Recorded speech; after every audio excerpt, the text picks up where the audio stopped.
बिस्मिल्लाहिर्रहमानिर्रहीम। अस्सलाम वालेकुम नाज़रीन, आवाज़ हक़ के साथ मैं हूँ शाकिर अनवर ज़ैब और आज एक नए मौजू के साथ आपकी खिदमत में हाज़िर हुआ हूँ। जैसे कि अवैस भाई हमारे साथ मौजूद हैं और आज की वीडियो में हम इमामुल महदी के मुतालिक थोड़ी सी गुफ्तगू करेंगे। मुफ्ती मिंक जो कि पाकिस्तान में तो सुने जाते हैं लेकिन पूरी दुनिया में उनको सुना जाता है, उन्होंने इमामुल महदी के मुतालिक चंद बातें की हैं। एक उनका वीडियो पैगाम मैंने सुना जिसमें वो ये कह रहे हैं कि इमामुल महदी जो होंगे वो किसी एप्लीकेशन के मुहताज नहीं होंगे, किसी यानी कि यूट्यूब के या टिकटॉक के या किसी भी एप्लीकेशन के मुहताज नहीं होंगे। तो मेरे साथ अवैस भाई मौजूद हैं जो कि इस बात के दावेदार हैं कि इमामुल महदी जो होंगे वो लाहौर से होंगे और ये यूट्यूब पे काम भी कर रहे हैं, टिकटॉक पे भी काम कर रहे हैं। इनसे थोड़ी सी बात करते हैं। अस्सलाम वालेकुम जी। वालेकुम अस्सलाम।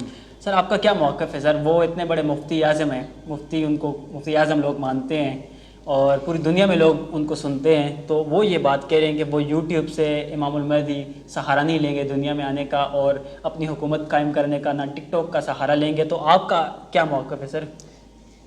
आप तो यूट्यूब पे काम कर रहे हैं, टिकटॉक पे भी कर रहे हैं। बिस्मिल्लाहिर्रहमानिर्रहीम। रब्बि इश्रह ली सदरी व यस्सिर ली अमरी वहलुल उक़दतम मिन लिसानी यफ़क़हू क़ौली। देखें, हमारा असल में एक इमेज बन चुका है कि क्योंकि रसूलुल्लाह सल्लल्लाहु अलैहि वसल्लम और सहाबा मक्का मुअज़्ज़मा से थे, फिर मदीना शरीफ से थे और मक्का के लोग ऊँट चराते थे, ऊँटों पे सफ़र करते थे, तलवारों से जंग होती थी।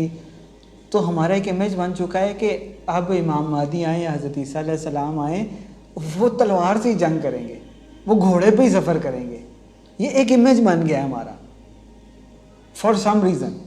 और जिन लोगों को अल्लाह ताला ने शोहरत दी है, जो दीन का नाम इस्तेमाल करके दुनिया में मशहूर हो चुके हैं, उनका काम ये बनता है कि लोगों के जहन में ये जो गलत कॉन्सेप्ट बन चुका है इसको ठीक करें। और वो लोगों को और ये मुफ्ती महंक उसमें आप यहाँ पे वो क्लिप भी लगाएं कि थिंक ऑफ योर सेल्फ के इमाम Mahdi would be so and so और नॉट। तो मैं मुफ्ती साहब से ये कहता हूँ, think like brainstorm your self कि इमाम महदी तशरीफ़ लाएंगे, इमाम महदी के हाथ पर बैत होगी, इमाम महदी ने दुनिया में इस्लाम कायम करना है, खलीफतुल्लाह फिल अर्ज़, पूरी ज़मीन पर वो अल्लाह के खलीफा होंगे। तो वो क्या एटॉमिक बम का मुकाबला तलवार से करेंगे? एक तरफ से फाइटर जेट्स आ रहे होंगे, मिसाइल आ रहे होंगे, तो वो घोड़े पे आएंगे। ये कैसा कॉन्सेप्ट इनके जहन में है भाई? क्यों इमाम महदी को हराम होगी टेक्नोलॉजी? क्यों भाई इमाम महदी के लिए हराम होगा गन्नों से जंग करना, वो गन्स के साथ असला इस्तेमाल करना? ये कैसा कॉन्सेप्ट है भाई इनका? जो भी उस दौर की टेक्नोलॉजी होगी, एक वर्ड है ये सब लोग याद कर लें, इंटेलेक्चुअल करेंसी। हर दौर की एक इंटेलेक्चुअल करेंसी होती है। वो क्या होती है इंटेलेक्चुअल करेंसी? हज़रत मूसा अलैहिस्सलाम के दौर में इंटेलेक्चुअल करेंसी थी जादू जी। उस दौर में जादू का बहुत चर्चा था, ठीक है। तो उनको ये लगता था कि बस जादू हमारे पास है, बड़े पावरफुल चीज़ है, तो इसको कोई तोड़ ही नहीं सकता। तो अल्लाह ताला ने हज़रत मूसा अलैहिस्सलाम को असा अता फरमाया और वो असा ऐसा था कि वो अल्लाह की तरफ से मोजज़ा था, एक मिरेकल था, और वो सारे जादू का, एक झूठ का, उस दौर की इंटेलेक्चुअल करेंसी का तोड़ था। तो उस दौर की इंटेलेक्चुअल करेंसी को अल्लाह ताला ने तोड़ दिया, मोजज़े थे जी। फिर रसूलुल्लाह सल्लल्लाहु अलैहि वसल्लम के दौर में इंटेलेक्चुअल करेंसी क्या थी? मोस्ट एडवांस्ड इंटेलिजेंट चीज़ क्या थी? अरबी ज़ुबान में फसाहत और बलागत जी, कि शायर बड़े बड़े अशार लिखते थे और दूर दूर से लोग वो अशार सुनने आते थे। एक एक मिसरे के ऊपर बड़ी बड़ी बहसें होती थी और बड़ा मुकाबला होता था, एक फ़न होता था।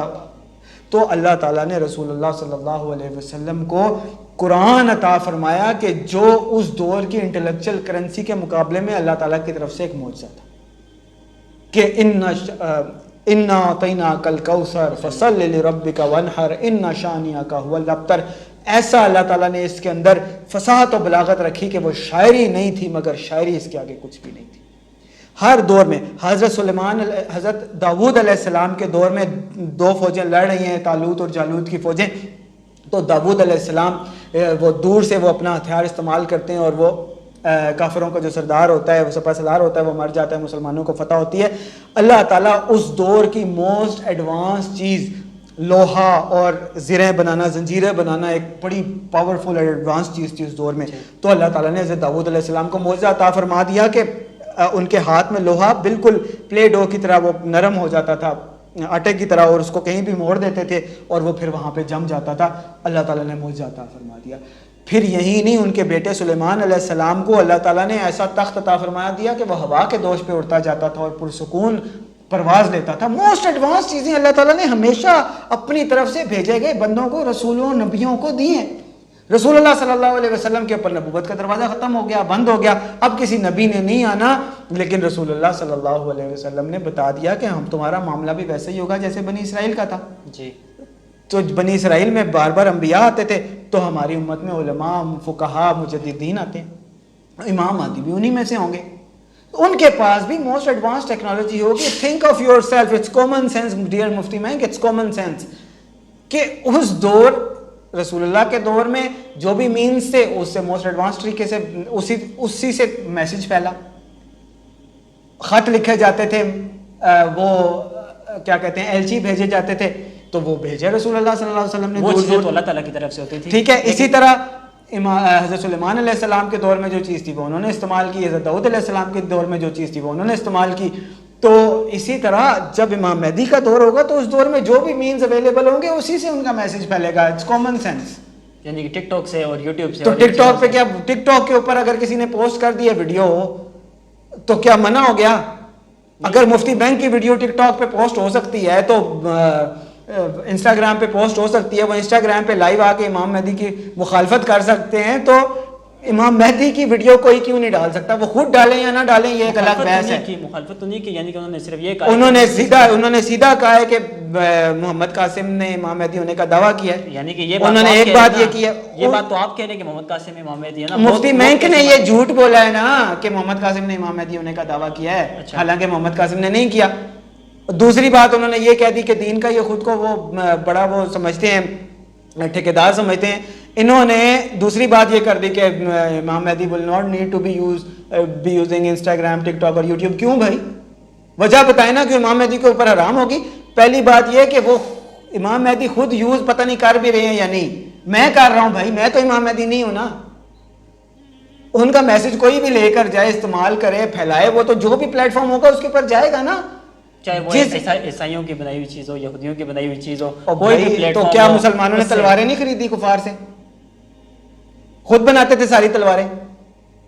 کس نے, کون سی کتاب میں لکھا ہوا ہے کہ مسلمان کافروں کے ساتھ تجارت منع ہے؟ لین دین معاملات آپ پیسے دے کے چیز خرید سکتے ہیں, یہودی سے بھی خرید سکتے ہیں, عیسائی سے بھی خرید سکتے ہیں. جو بھی پلیٹ فارم ہوگا. اب یہ کہیں کہ جی امام مہدی کیونکہ آ گئے ہیں اس لیے ٹک ٹاک کے اوپر ان کا میسج نہیں جائے گا, یہاں سے شاکر انور زیب کو خط دے کر روانہ کیا جائے گا کہ جا کر ڈونلڈ ٹرمپ کو ڈیلیور کر کے آئیں. فزیکلی ساتھ بھی جائیں گے. وہ پھر دیکھنا خط بھی نہ وہ کوئی چمڑے کا ہو اور اس کے اوپر پین سے نہ لکھا ہو, وہ کوئی پین ہی ہو اور اس کو کسی چیز میں رنگ میں اس میں لپیٹ کے نہ پھر اس سے لکھا ہو. یہ کیا بات ہوئی یار؟ Common sense, think of your self and can you behave your self please, جیسے انہوں نے خود کہا. بہت شکریہ آپ کا اویس بھائی, آپ نے اپنا قیمتی وقت دیا. انشاءاللہ اگلی بار بھی کسی نئے مہمان کے ساتھ, کسی نئے موضوع کے ساتھ آپ کی خدمت میں حاضر ہوں گے. تب تک کے لیے اجازت دیجیے. اللہ نگہبان. پاکستان پائندہ باد.